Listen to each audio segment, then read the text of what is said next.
আজকে আমি structure art করব। এর আগে কখনো আমি স্ট্রাকচার আর্ট করি নাই, আজকেই প্রথম। এর আগে আমি শুধু ফেসবুকে স্ট্রাকচার আর্টটা দেখছি, তো ভাবলাম আজকে করি, দেখি কেমন হয়। যেহেতু প্রথম, খুব একটা ভালো হয়ও নাই, দেখে জানাবেন কেমন হলো।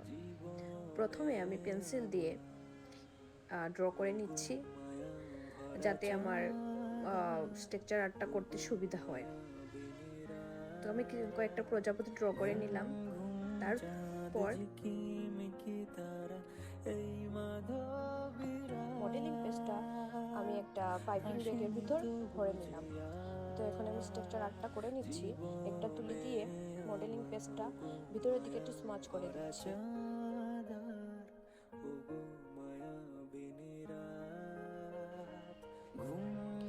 শেষ হয়ে গেল স্ট্রাকচার আর্ট। তারপর ভাবলাম একটু ভিতরের দিকে রং করে দেই, দেখতে হয়তো একটু ভালো লাগবে। জানাবেন প্রথম স্ট্রাকচার আর্টটা কেমন হলো আমার।